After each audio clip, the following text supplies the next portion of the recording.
Hola, hola, ¿cómo están? Mi nombre es Cindy Jaques, estudio en la Universidad Autónoma de Santo Domingo en la Facultad de Imagenología, UAS, y mi profesor se llama Ramón Inún. Les estaré hablando acerca de lo que es la radiación dispersa.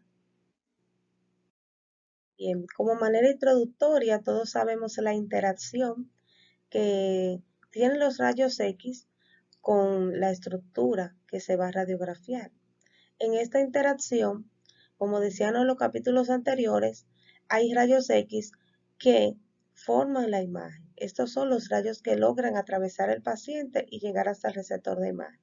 Otros rayos X son absorbidos por el paciente, mientras que otros, como vemos aquí, algunos llegan al receptor, algunos son absorbidos por el paciente, pero hay otros que chocan con la estructura del paciente y cambian de dirección. No son absorbidos ni tampoco llegan al receptor. Y estos son lo que nosotros conocemos como radiación dispersa. La radiación dispersa, definiéndola profesionalmente, podríamos decir que es el conjunto de fotones que tras su interacción o debido a su baja energía se desvían del eje del tubo placa o tubo detector y no contribuyen a la formación de la imagen.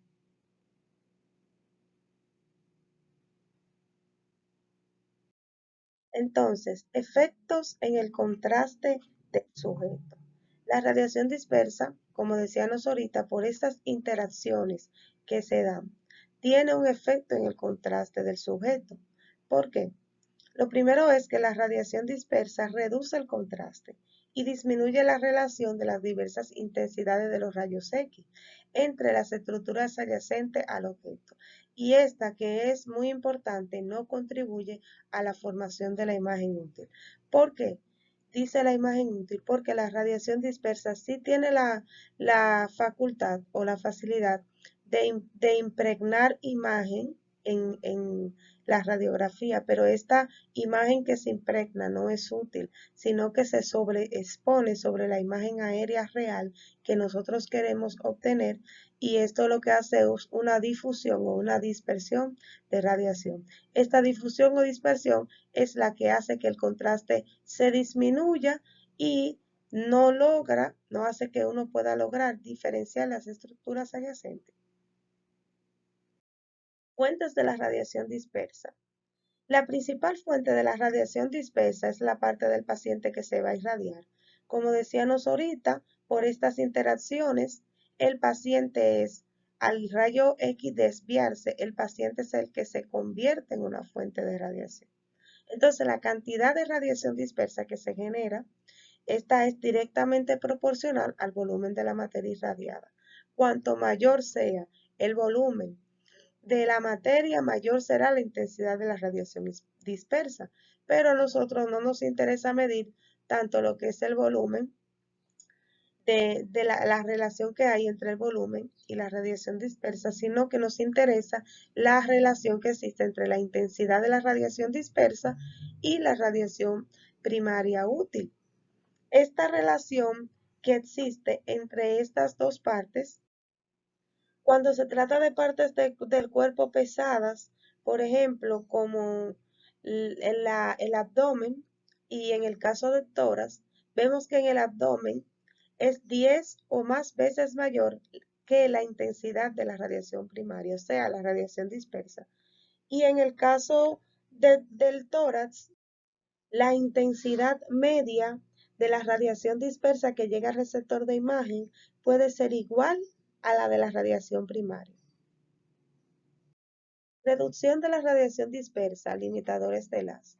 Tenemos aquí tres dispositivos los cuales ayudan a reducir la radiación dispersa limitando el haz de rayos X, que están el dispositivo limitadores de haz de abertura variable, el diafragma de ranura y los conos.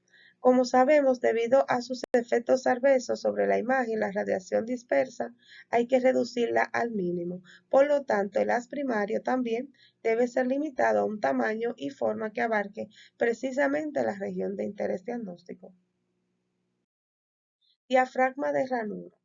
El diafragma de herradura consiste en láminas de plomo con aberturas rectangulares, cuadradas o circulares que se colocan en la trayectoria del haz de rayos X cerca de la ventana del tubo. Los conos son tubos metálicos de diversos tamaños y formas que proporcionan o dan un campo circular o, según el caso, rectangular.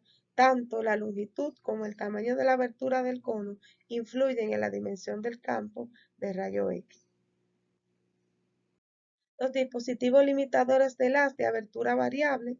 Estos dispositivos contienen placas de plomo o obturadores que pueden ajustarse para cambiar el tamaño del haz. En algunos casos, los obturadores se regulan manualmente mediante perillas indicadoras.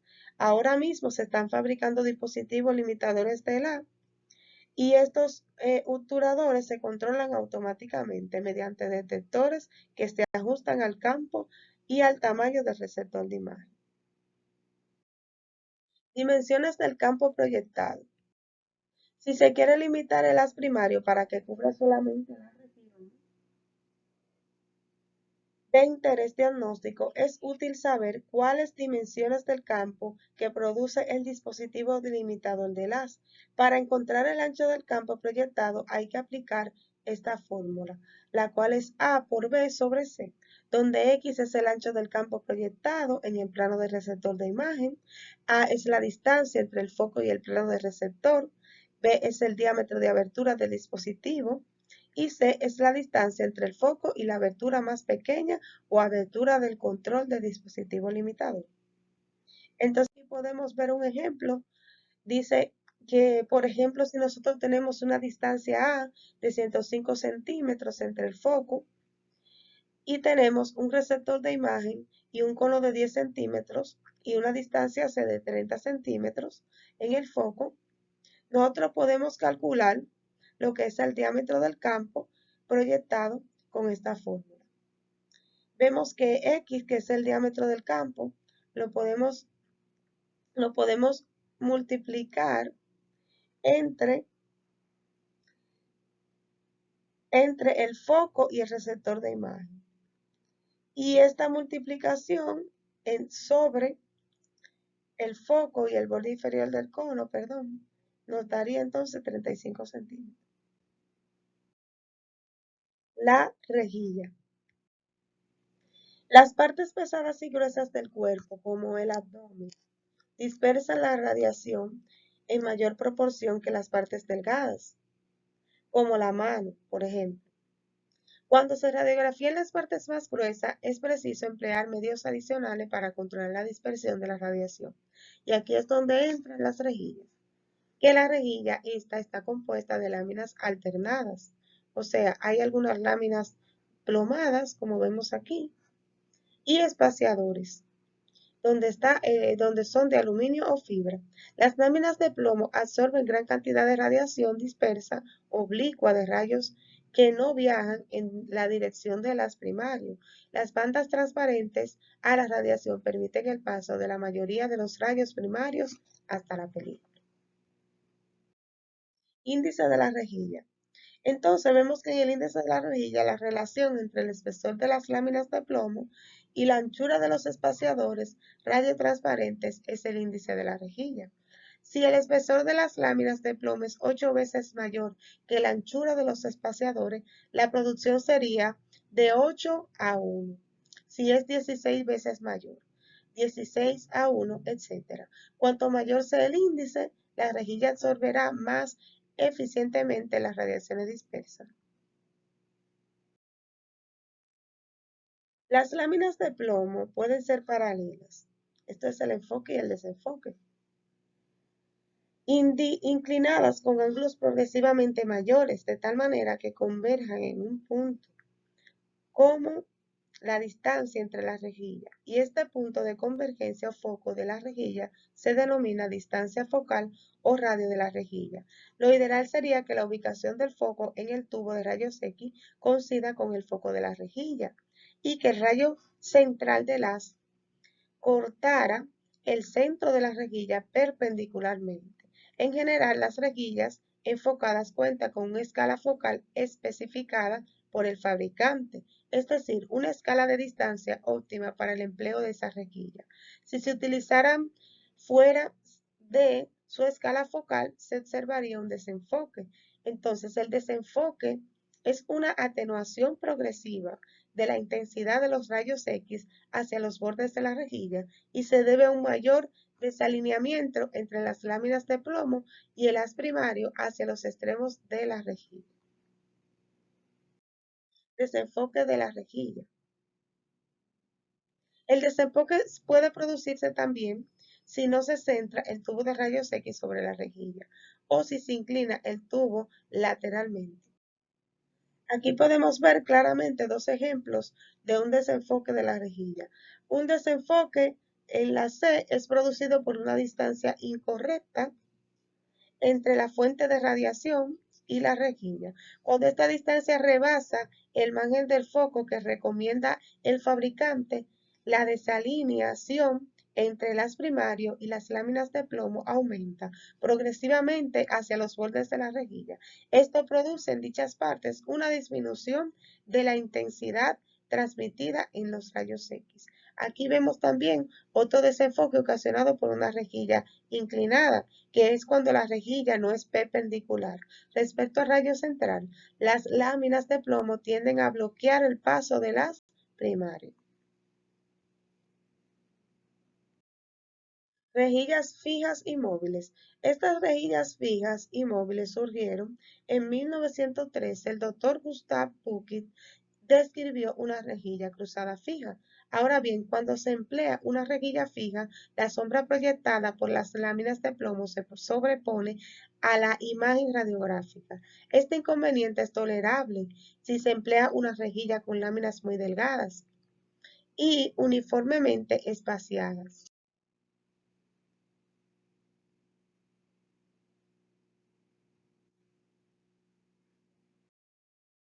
Espaciado de las láminas.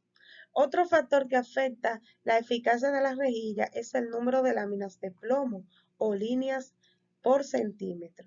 Este número puede variar entre 20 y 40 o más líneas por centímetro, dependiendo del uso del aparato y del fabricante de las rejillas. Con muchas láminas de plomo se prefiere para los equipos fijos, ya que sus láminas de plomo son más delgadas y menos visibles en la radiografía. Efecto en la exposición. Otro factor es cuando la rejilla absorbe gran parte de la radiación dispersa e incluso algo de la radiación primaria. Cuando se utiliza en un examen, debe aumentar la exposición con el fin de compensar esta pérdida de radiación dependiendo de la eficacia con la que la rejilla absorbe la radiación dispersa. Cuanto más eficaz sea la rejilla, tanto más prolongada debería ser la exposición. Ranuras de la exploración. Existe un método para reducir la radiación dispersa que tiene cierta semejanza con el sistema de rejillas, el empleo de montajes de ranura de exploración. Este tipo de aparato es anterior a la introducción del buque y consiste en una placa de plomo con ranuras que se coloca sobre el paciente y otra placa similar que se coloca entre el paciente y el receptor de imagen. Espacio de aire. Otro método para reducir la radiación dispersa consiste en dejar un espacio de aire entre el paciente y el receptor de imagen durante la exposición. Cuando el paciente se encuentra cerca del receptor de imagen, llega hasta este un gran porcentaje de radiación dispersa. En cambio, si se aleja el paciente, se reduce la dispersión. Compresión. La compresión es una parte del cuerpo durante la exposición que puede ofrecer tres ventajas. Número uno, mayor contraste del sujeto. El volumen del tejido que se irradia disminuye debido a la compresión y proporciona la radiación dispersa. Número dos, menor borrosidad debido al movimiento. Al estar comprimida la parte del cuerpo tiende a moverse menos, cual se reduce la posibilidad de obtener una imagen borrosa. Y número tres, menor borrosidad geométrica. Las estructuras de interés pueden oprimir, se hace receptor de imagen con lo que se reduce la borrosidad geométrica. Dispersión retrógrada. Debe señalarse que otros materiales pueden encontrarse debajo de las de rayos X. La mesa de trabajo, por ejemplo, también actúa como fuente de radiación dispersa. La radiación que emerge de estas fuentes que se encuentran detrás del plano de la imagen puede dispersarse de nuevo hacia la imagen. A esto se le llama dispersión retrógrada. Socovación. Debido a la forma de algunas partes del cuerpo, una parte del haz de rayos X puede extender más allá del contorno de la parte que se examina. La intensidad de esta porción del haz es alta en relación con las áreas adyacentes en las cuales se ha absorbido parcialmente. Radiación extrafocal. La radiación extrafocal es aquella que emite el tubo de rayos X desde cualquiera de sus partes, componentes, que no sea el foco o blanco. No se produce por la interacción de las primarias con la materia, como ocurre con la dispersión, sino por electrones dispersos e inadecuadamente enfocados que interactúan con un material fuera del foco, como los rayos X producidos por estos electrones irradian en todas las direcciones. Gracias. Hasta aquí ha llegado mi exposición y espero que haya sido de mucho provecho para cada uno de ustedes.